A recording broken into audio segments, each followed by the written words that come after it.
Question کر رہی ہیں ان مذاکرات کی کامیابی کے حوالے سے کہ یہ کیا ہوگا۔ اچھا پھر ناظرین ایک خطرہ یہ بھی ہے کہ نتن یاہو کوئی ایسا ایڈونچر کر سکتا ہے کہ معاملات کو وہاں پر لے جائے کہ سارا جو مذاکرات والا ماحول ہے وہ خراب ہو جائے اور کوئی چانس ہی نہ رہے، سب مذاکرات کا معاملہ ہی بے معنی ہو جائے۔ اور ابھی تھوڑی دیر پہلے جیسے کہ ایک بڑا واقعہ ہوا ہے، دمشق میں اسرائیل کی جانب سے حملہ کیا گیا ہے۔ ایران کا جو ایک ہیڈ کوارٹر ہے، ان کے ایڈوائزری وہاں پر بیٹھتے ہیں، ان پر ناظرین بتایا جا رہا ہے کہ اٹیکس کیے گئے ہیں۔ تو اس طرح، اور سب سے بڑی بات لیبنن کا معاملہ، بھائی کسی بھی وقت اسرائیل لیبنن پر حملہ کر سکتا ہے، اور لیبنن پر حملہ ہو گیا، بھائی سی آئی اے یہ رپورٹ کر چکی ہے، رشین انٹیلیجنس یہ کہہ چکی ہے، عرب ملکوں کی انٹیلیجنس بتا چکی ہے کہ اسرائیل پوری طرح سے تیار ہے لیبنن پر حملہ کرنے کے لیے۔ تو جب یہ حملہ ہو گیا تو پھر تو مطلب معاملات، یہ مذاکرات شاید بے معنی ہو جائے۔ تو یہ ایڈونچر جو ہے وہ پوری طرح سے ہے، خطرہ پوری طرح سے ہے۔ اچھا اس کے لیے خبر یہ آئی ہے کہ امریکہ نے نتن یاہو کو ذرا پریشرائز کرنے کے لیے یہ اب دیکھیں اسٹیٹمنٹ بڑی امپورٹنٹ ہے، کل سے اس پر ڈیبیٹ ہو رہی ہے۔ U S aiming to stop اور slowing arms shipment to Israel to pressure Netanyahu, کہ وہ اسلحہ روک رہے ہیں یا پھر سلو کر رہے ہیں تاکہ نتن یاہو کو پریشرائز کیا جا سکے کہ وہ اس ٹو سٹیٹ کی طرف اور آئے اور واپس سیز فائر کی طرف آئے۔ اس کے علاوہ آپ اسرائیلی میڈیا کا بیان دیکھیے، The Biden administration is beginning to lose patience and is frustrated with Israel's action۔ یہ اسرائیلی میڈیا بتا رہا ہے کہ بائیڈن جو ہے وہ پیشنس اب لوز کر رہا ہے۔ اچھا اس کے علاوہ بائیڈن کو جو وہاں اندر مسائل آ رہے ہیں، اس میں سب سے بڑی ڈیولپمنٹ ایک نئی سامنے آئی ہے کہ جو وہاں پر عرب اور مسلم ووٹرز ہیں امریکہ میں، بہت بڑی تعداد ہے ان کی، ان میں سروے کیا گیا اور سی این این نے یہ سروے کیا اور انہوں نے کہا ہے کہ ہم کسی طور بائیڈن کو ووٹ نہیں کریں گے۔ اور چونکہ وہاں پر ایک الیکشن کیمپین شروع ہے تو بائیڈن نے وزٹ کرنا تھا اس سٹیٹ کو جہاں پر سب سے زیادہ عرب اور مسلم ووٹرز ہیں، لیکن اس کا شیڈیول کینسل کر دیا گیا، وہ وزٹ جو ہے وہ کینسل کر دیا گیا کہ وہاں پر ریزسٹنس اتنی ہے۔ تو یہ مطلب اس کو اندر سے یہ سارے مسائل ہیں بائیڈن کو، اور پھر باقی جو میں آپ کو تفصیل بتا چکا ہوں کہ اور امریکہ کو کیا کیا مسائل ہیں کہ وہ اسرائیل کا ایک لانگ ٹرم مدد کرنا اس کے لیے مشکل ہو جائے گا۔ تو ان ساری چیزوں کو دیکھتے ہوئے بھی بائیڈن کہہ رہا ہے کہ بھائی یہی حال ہے، ہم عربوں کے ساتھ تعلقات بھی ہمارے رہ جائیں گے، باقی معاملات بھی جو امیج یہ وہ، تو یہی صحیح حال ہے کہ سیز فائر ہو جائے اور آزادی فلسطین ہو جائے۔ اچھا اس کے لیے پھر وہ نتن یاہو کو پریشرائز کر رہے ہیں۔ اچھا اب یہ آپ ذہن میں دو چیزیں ضرور رکھیں، دیکھیں دو لابیز ہیں امریکہ میں، ایک لابی ہے صہیونی لابی جس کے ساتھ اسلحہ بنانے والی کمپنیز جڑی ہوئی ہیں، جو چاہتی ہیں کہ ہر صورت میں یہ جنگ ایکسپینڈ ہو، ایک بڑی جنگ کی جائے جس میں ایران کے ساتھ خاص طور پر جنگ کی جائے۔ ایران سے جنگ ان کا پرانا خواب ہے، تو وہ اس صورتحال کا فائدہ اٹھاتے ہوئے ایران سے جنگ کرنا چاہتے ہیں۔ اور دوسری لابی ہے جس میں سیکٹری آف ڈیفنس ہے، جس نے پہلے دن کہا تھا کہ زمینی آپریشن سب سے بڑی غلطی ہوگی اسرائیل کی اور یہ وہاں سے فتح یاب حاصل نہیں ہو سکتا، فتح حاصل نہیں کر سکتا۔ اور سیکٹری آف ڈیفنس نے ایک سٹیٹمنٹ جاری کیا اینڈ دین پیچھے ہٹ گیا، اور اس کے بعد اس نے مطلب وہ روایتی چیزیں کرتا رہا لیکن اپنی ان پٹ اس میں نہیں دی۔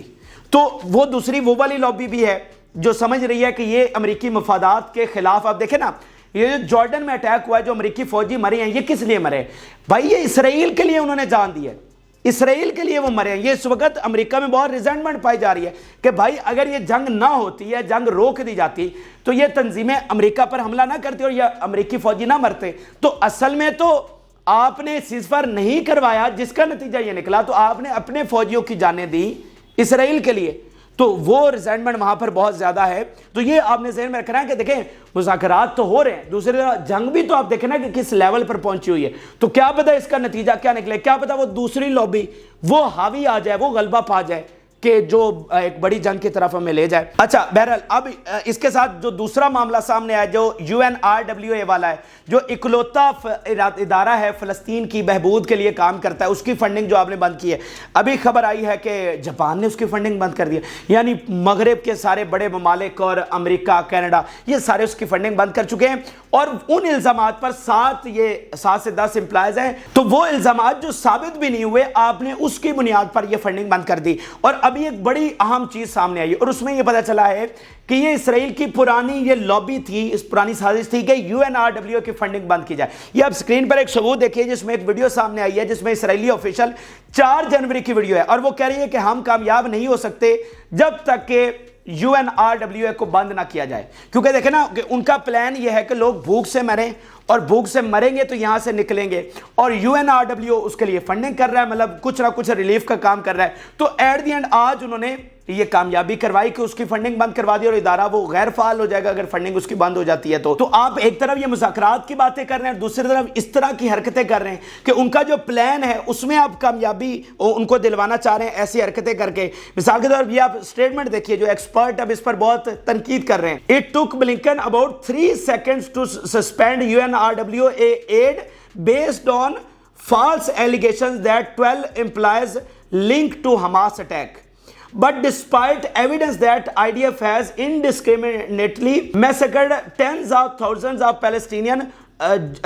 plausible genocide, ICJ said zero suspension of military aid. مطلب کہ ادھر آپ نے 3 سیکنڈ لگائے جہاں پر الزامات ثابت بھی نہیں ہوئے، اور ادھر تو ICJ نے الزام ثابت کر دیا اور اس کے بعد بھی آپ نے ان کی کوئی ایڈ سسپینڈ نہیں کی۔ پھر آپ یہ ایکسپرٹ کا بیان دیکھیے، in their rule based order it is a violation of international law to apply international law to Israel or western states۔ اب یہ بڑی خوبصورت اس نے بات کی ہے کہ ان کے عالمی قانون کے مطابق، ان کے نظام کے مطابق عالمی قانون کو اسرائیل پر یا پھر ویسٹرن سٹیٹ پر اپلائی کرنا یہ عالمی قانون کی خلاف ورزی ہے۔ یہ قانون کی خلاف ورزی ہے کہ ان پر کوئی قانون نافذ کیا جائے، ان پر کوئی عمل، دوسروں کے لیے وہ قانون ہے، ان کے لیے قانون نہیں ہے۔ تو یہی چیزیں ان کی حرکتیں جو ہے وہ سامنے آ رہی ہیں۔ پھر آپ دیکھیے، the Israeli allegation were transparently released to divert from the ICJ ruling. The response of multiple Western governments should be also seen as a response to the ICJ۔ بڑی امپورٹنٹ اس نے بات کی ہے کہ بھائی یہ آپ دیکھیں نا، ادھر ICJ والا وہ معاملہ ہوا اور اس کے ساتھ ہی یہ خبر آ گئی کہ جناب وہ فنڈنگ بند کر دی، تو سارا دھیان ادھر ہو گیا۔ تو یہ کام کیا گیا اس کو ڈائیورٹ کرنے کے لیے، کیونکہ ان کی رپورٹ بہت زیادہ خراب ہو رہی تھی۔ تو یہ مطلب جب آپ اس طرح کی حرکتیں کریں گے، یہ آپ ڈبل سٹینڈرڈ رکھیں گے، تو پھر آپ پر کون اعتبار کرے گا اور یہ مذاکرات کیسے کامیاب ہوں گے؟ تو ایک طرف تو یہ بڑی اچھی بات ہے کہ سارے ملک مل کر مذاکرات کر رہے ہیں اور صلح صفائی کے ذریعے معاملات کو حل کرنے کی کوشش کر رہے ہیں، لیکن یہ جو آپ کے منافقت ہے نا، ڈبل سٹینڈرڈز ہیں، اس طرح یہ مذاکرات کامیاب نہیں ہو سکتے۔ تو آخری بات میں یہ کروں گا کہ اگر واقعتاً مذاکرات کو کامیاب کرنا ہے تو سب سے پہلے امریکہ اوپنلی سیز فائر بولے، ساری دنیا بول چکی ہے، امریکہ نہیں بولا۔ دوسرا یہ کرے کہ ایسی حرکتیں کرنا بند کرے کہ UN کی فنڈنگ بند کر دی، فلانا کر دیا، یہ حرکتیں بند کرے۔ تیسری چیز یہ کرے کہ نتنیاہو کو فارغ کرے۔ ان 3 چیزوں کے بغیر جو مذاکرات جو ہے نا وہ کامیاب ہوتے ہوئے نظر نہیں آ رہے۔ لیکن جو بھی مذاکرات کا نتیجہ نکلے، دیکھیں اس پورے منظر نامے جو آپ نے دیکھا ہے، چاہے فوجی سطح پر ہو یا مذاکرات کی ٹیبل پر ہو، ہمیں دونوں منظر ناموں میں فلسطین فاتح نظر آ رہا ہے، اور آزادی فلسطین ہمیں ایک عملی سطح پر ہوتی ہوئی نظر آ رہی ہے، چاہے وہ 2 اسٹیٹ کے سولوشن میں ہو یا 1 اسٹیٹ کے سولوشن میں ہو۔ تو یہ ہماری فتح ہے۔ بہرحال یہ تازہ ترین اور لیٹسٹ ڈیولپمنٹس تھی جو کہ آپ کے ساتھ شیئر کی۔ آپ اپنی رائے ضرور آگاہ کریں۔ جن لوگوں نے چینل کو سبسکرائب نہیں کیا ان سے ریکویسٹ ہے کہ چینل کو ضرور سبسکرائب کر لیں تاکہ ہر آنے والی ویڈیو آپ تک پہنچ سکے۔ اجازت اللہ حافظ۔